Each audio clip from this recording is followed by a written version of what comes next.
Music Director at the Sonoran Desert Center for Spiritual Living. We're meeting here today in the beautiful oasis in Amado, Arizona, here at the Amado Territory Ranch. I want to invite everyone to focus and be ready to hear the words of our practitioner and of our trustee, and from our guest speaker today, John Lopez, our licensed spiritual practitioner.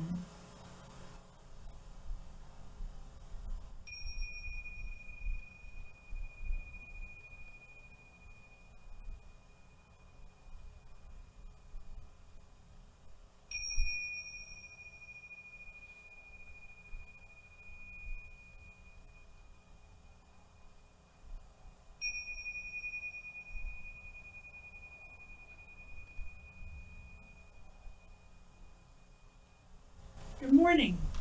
My name is Marianne. Like I said, I'm so happy to see all of you. It's just, I can't stand it. On behalf of Reverend Donna Maurer and the Board of Trustees, I am privileged to welcome you to the Sonoran Desert Center for Spiritual Living. Whoever you are, and wherever you are on your spiritual path, you are truly welcome here. Here you will be validated, supported, and encouraged to be all that you were meant to be. Our vision statement is love in action, every day and every way. We express this love by learning and living the principles of the science of mind. On the back of your programs, you will find our Declaration of Principles. Please join me now in reading them.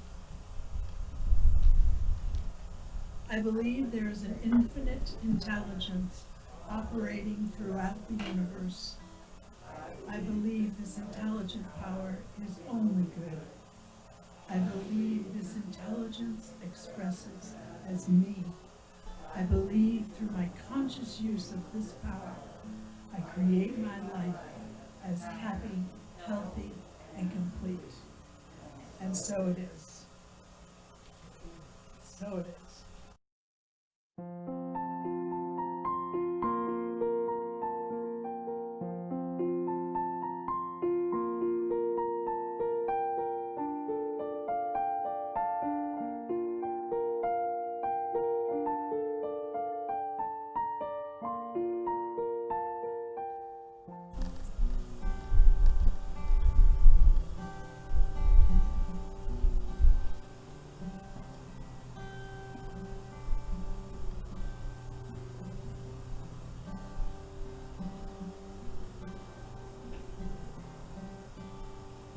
Surely the presence of God is in this place. I can feel the mighty power and the grace. I can feel the brush of angel wings. I see glory on each face. Surely the presence of God is in this place.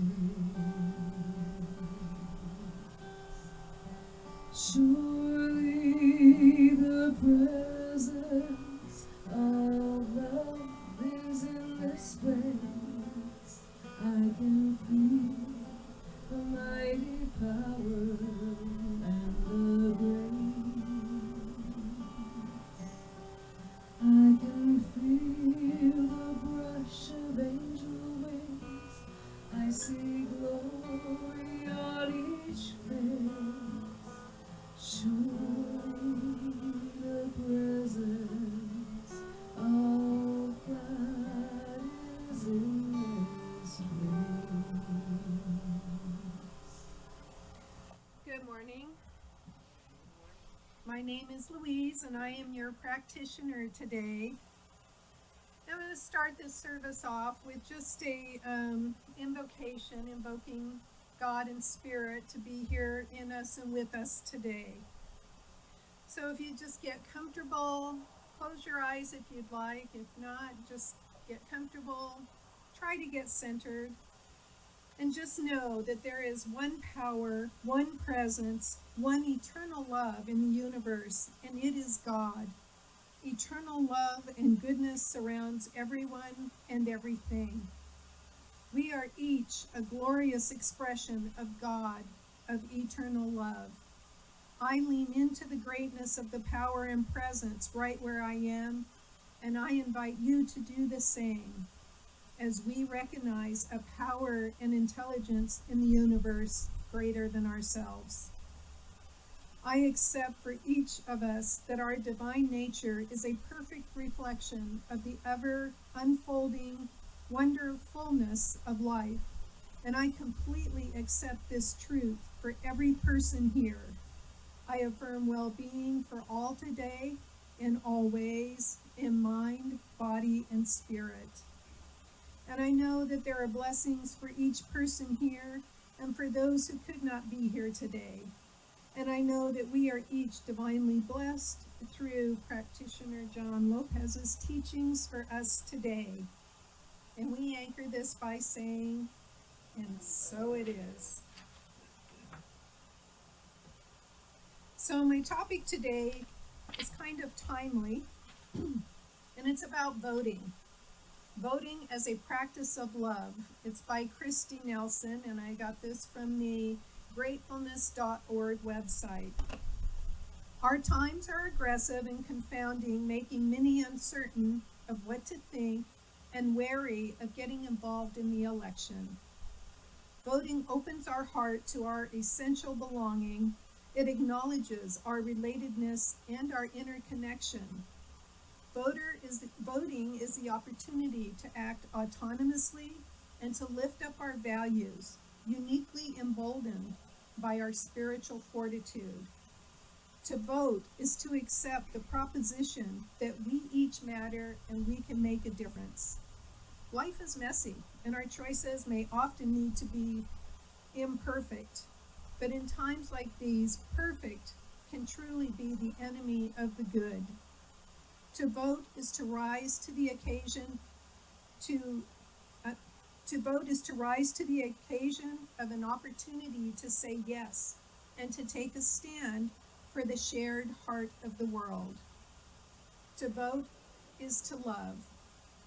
To vote is to respect ourselves and our own lives enough to show up and take a stand for what matters most deeply to us. To vote is to show reverence and gratitude for all of the people throughout history who were unable to vote and those who risked their lives for the opportunity now available to us. In voting, we bow down to the sacrifices made in the name of our privilege. Vote for the love of your ancestors and heroes. To vote is to represent the needs of the future, the children who will inherit our world and whose lives will be shaped by every choice we do and do not make. In voting, we take a stand for future generations. Vote for the love of our world's children. To vote is to advance the values to which we are each most devoted and for which we are most sincerely grateful. In voting, we express our passions and the deepest concerns of our hearts. Vote for the love of what you love. If we value living in a democracy, then getting ourselves to the voting booth whenever the opportunity arises is the chance to do our part in saying that democracy actually matters.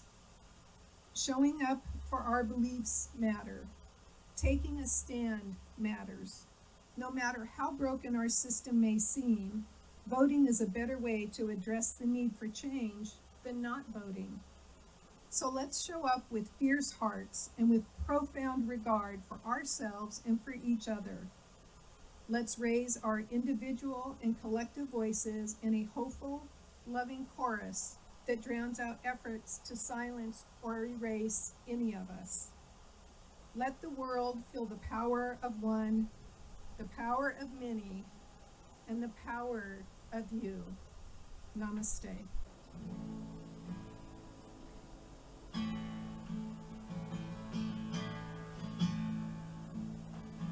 I cannot do all the good that the world needs, but the world needs all the good that I can do.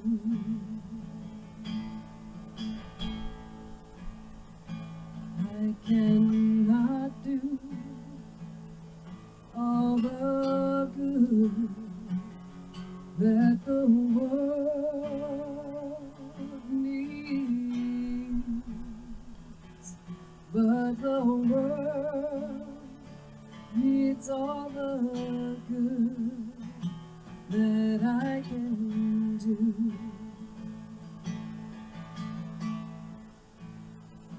I cannot do all the good that the world needs,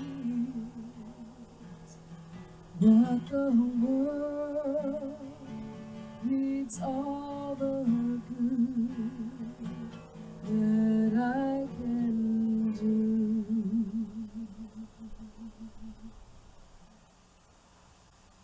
I'm not Donna Maurer. She took ill this morning and had to go home. And she said, "How would you like to do the talk?" And I said, "Far out. I'll do it." So actually my name is John Lopez, and I am one of the practitioners here at the Sonoran Desert for Spiritual Living. And it's my pleasure to do our talk today. It was kind of impromptu, so what you hear is what you're going to get. But I would like to start with an opening reading from this month's Science of Mind magazine, which I resonated to, and it's from last Sunday, October 18th, and it's called A Living System. And it opens with a quote by Adela Rogers St. John's. "Who gave us also power over all flesh if we will but learn to use that power?" There is an ear that listens to everything we think and vibrates back to us the likeness of what we thought.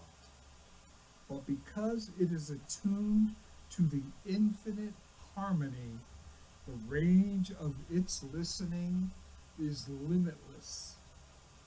To Jesus, it was just as natural to raise the dead as it is for us to lie down if we feel a little tired.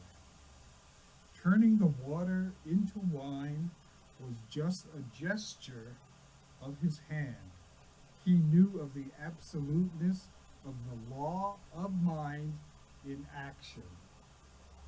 He knew that the whole vast universe is a meditation of God, and that all the galaxies and all the laws and everything that govern it are individualized from the mind that sleeps in a grain of sand to wake to some kind of simple consciousness, perhaps in a rose, a little more in an animal, and a little more in humanity, and on and on and on, as beings as much beyond us as we are, or perhaps as Jesus himself was beyond a tadpole.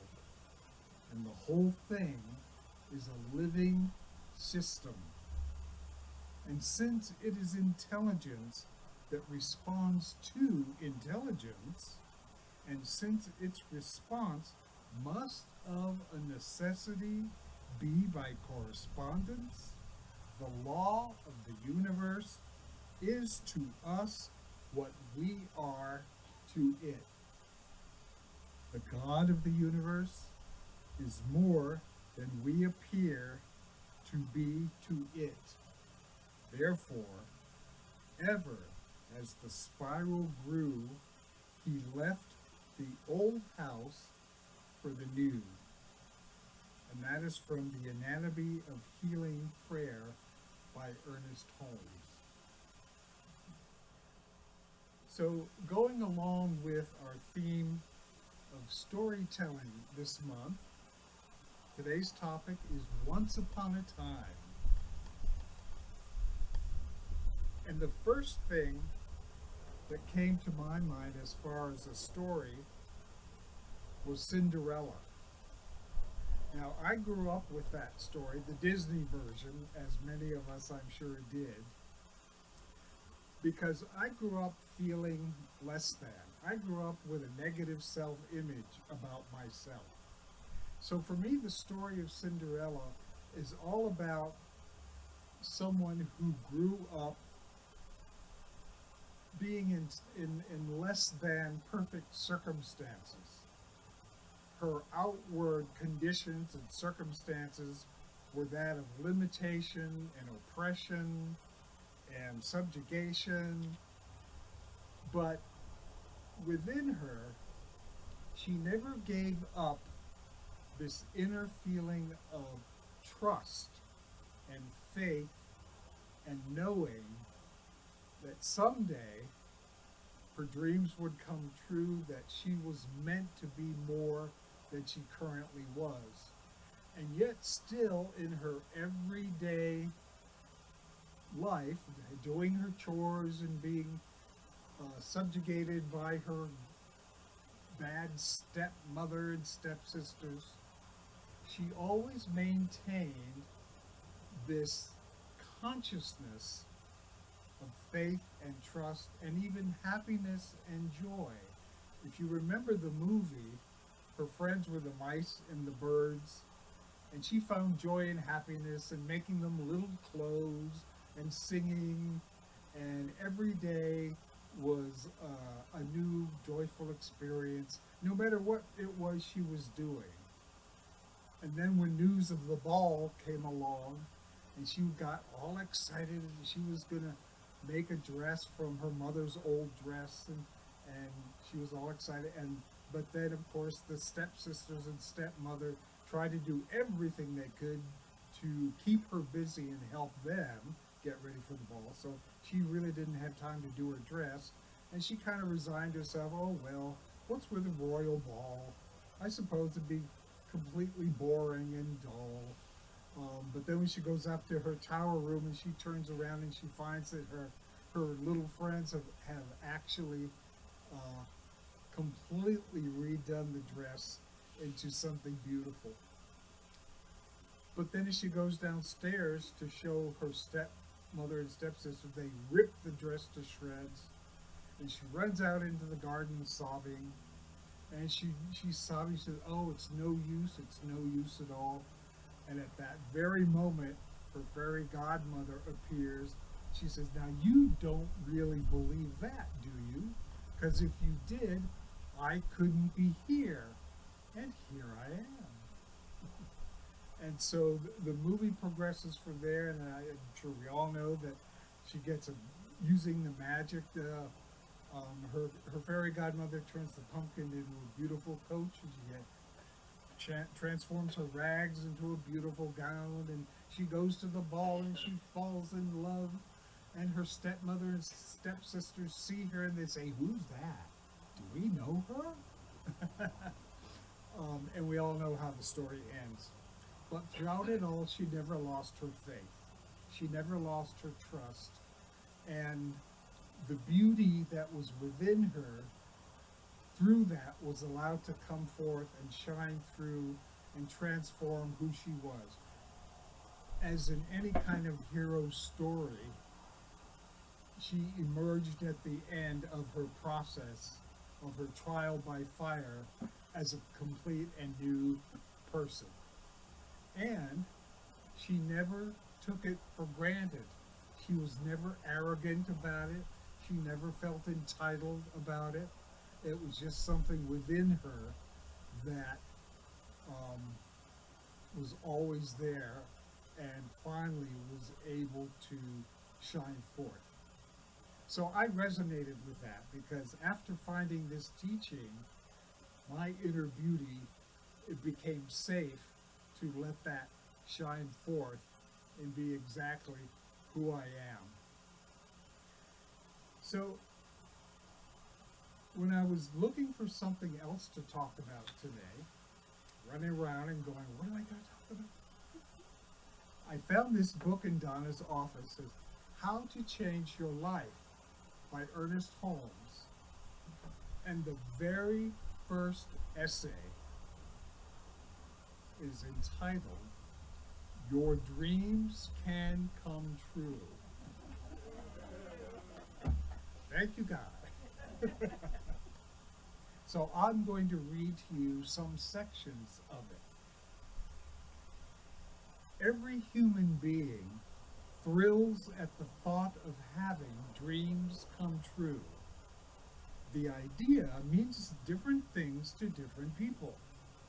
To you, it may mean physical health, the ability to walk, run, play, to engage in activity. To me, it may mean abundance, money, a home, a car, opulence. To another, dreams may involve education or the ability to get along with people. Whatever your personal desires may be, as long as they don't hurt yourself or someone else, you have a right to attain them, and you can. The ability to attain your goals, to control your experiences and have them result in happiness, prosperity, and success lies in your own mind and the way you use it. This means you control your own experience. You are really in charge of your affairs and the way they are to develop. Let us sum it up this way. My thought is in control of my experience, and I can direct my thinking. It is a most astounding statement, and at first may seem even far-fetched. But because you are a thoughtful person with an open mind, ready to be shown what you may not at first understand, even what does not seem entirely believable, you will be willing to take that statement under consideration and hear the reasons for it. Certainly you do not have to believe it, nor do you wish to, until you have investigated it, heard the arguments in its favor, and observed whether or not it works for you after you've given it a fair trial. That is the way the intelligent mind approaches any new idea. It has to make sense. And that's why I'm in this teaching, because it makes sense to me.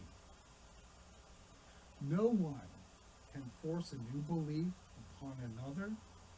No one has the right to attempt to do so. Only when we have made the appropriate intellectual inquiries and investigations for ourselves can we honestly decide whether to accept or reject that which is presented to us. We're not going to allow ourselves to be coerced into anything of which our own good judgment does not approve.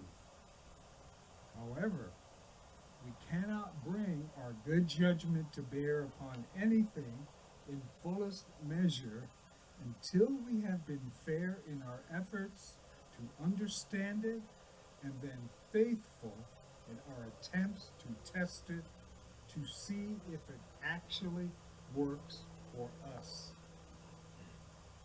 If you were raised under Christian influences in the home and church, you'll probably feel particularly sensitive about things that sound religious. You will be inclined to say, I do not want anything to disturb my faith in God as an overruling providence and in Jesus as the way shower for men and women through his practical application of a loving, useful life and his triumphant conquest even over death itself. In response, the science of mind viewpoint suggests you are exactly right. On the other hand, if you have lived apart from church activities and associations, or you found them unfitted to your intellectual turn of mind, and you want something on which you can base your thinking and faith, something that retains a clear concept of the orderly world of science, in which natural law and order prevail, then we say, this is a rational viewpoint, and we believe you will find much that is of interest and value to you in the science of mind. This is a realistic and reasonable attitude according to the science of mind viewpoint. So, if an understanding of God meets your daily needs in a world of practical affairs, you want it. If some system of reasoning conforms to your keenest intellectual understanding and scientific knowledge, it is of interest to you.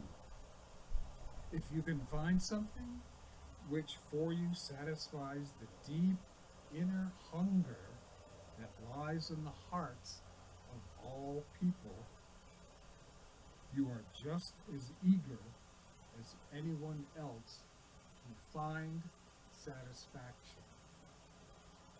You have practical, daily needs that must be met, intellectual demands that seek rational fulfillment, and sincere spiritual longings that have to be fulfilled. This is true of all persons, and you are no exception. Now, how can this be so? Mind is everywhere. Einstein's famous equation E equals mc squared revolutionized and clarified much scientific thinking, and at the same time cleared the way for the establishment of firmer foundations in philosophic and religious thought. In essence, it means that energy and mass are one and the same, and interchangeable. From our point of view, this means that mind-God, acting as energy, becomes what we know as the physical world according to law. They are one and the same thing. Mind is everywhere. After all, this is just the same as what we were taught to say in earliest childhood. God is everywhere. That statement may have not meant much to us then, but now we know that this universal mind is everywhere, therefore it is within us. There is but one mind. It is omnipresent. It is all there is. Everything visible and invisible is but a manifestation of this one mind, the result of its creative action, and the becoming of that which it creates. because you are made in the image and likeness of God, you can use your mind according to its nature, and by choice, bring your good to you. Everything is mind, and you are therefore a part of it. Mind responds and produces according to your believing thought. You have the right and power to think what you want to think. So, you may create good conditions for yourself and others. Therefore, you control your own good and may transform your life into an experience of happiness, health, and prosperity. Dreams do come true. And so it is. Namaste.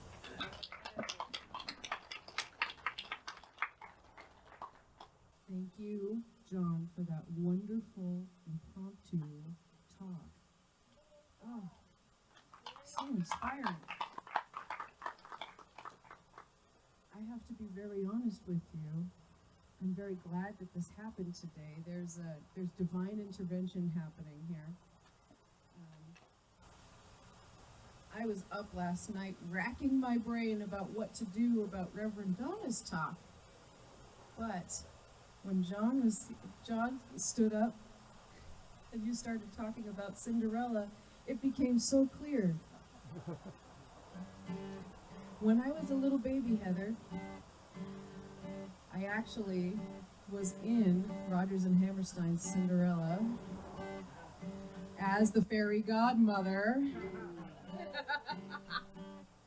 And I'm going to sing you my favorite song because who knew that the fairy godmother is a perfect metaphor for divine mind?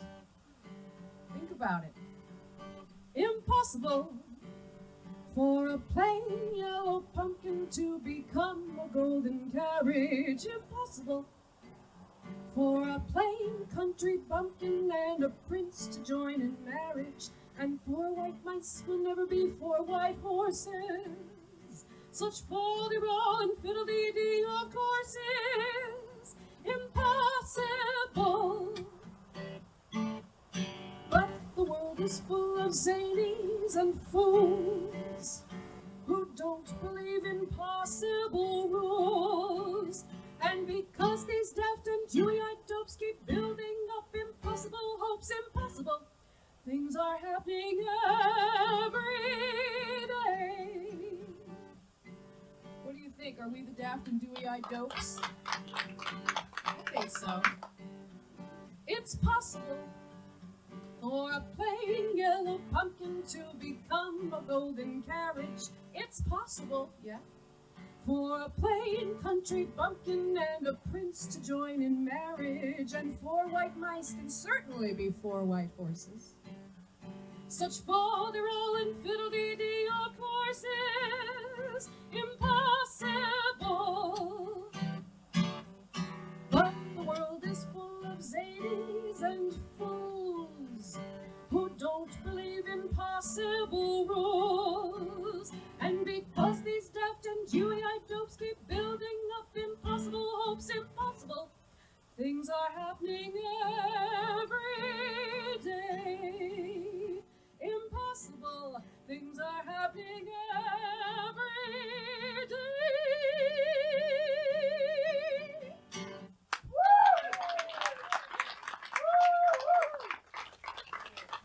Thank you, Heather. So today's service certainly is a perfect demonstration of perfect outcome. So now it's time for our offering affirmations. Since we're not going around with a little bag and collecting, we have our offering bag on the table over there. But I would like us to read together our offering affirmation, which is on the inside of our program. My gift goes forth to heal, prosper, and bless all that it touches. It is evidence of my conviction that God is the source and substance of my supply.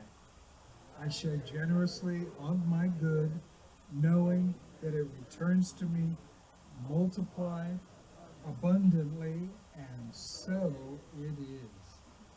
All right. So if you'll join me now in our closing affirmation. Thank you for being here this morning. And if you wish, I invite you to close your eyes and know with me that God is all there is, everywhere and equally present.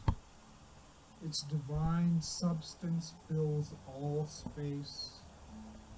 It fills you and me and perfectly expresses and outpictures as divine love, unconditional, allowing to be.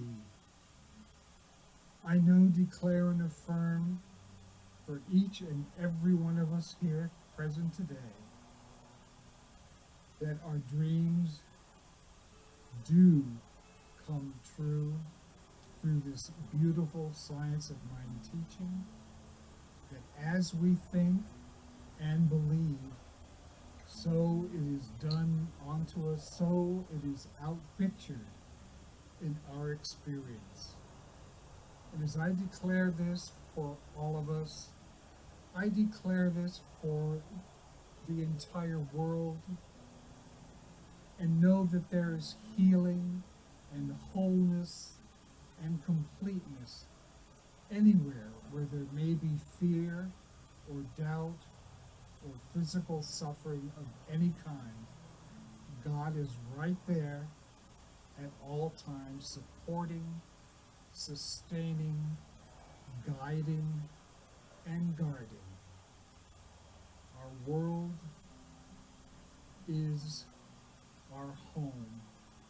Our world is the beautiful Gaia of our existence. And we are one with it, as Spirit is one with us. I declare this so. I know that my word is powerful and is law in the universe. And with the faith and trust of God, I release my word now into subjective mind, into the law, for immediate manifestation in all our experience. Songs of inside, our hearts are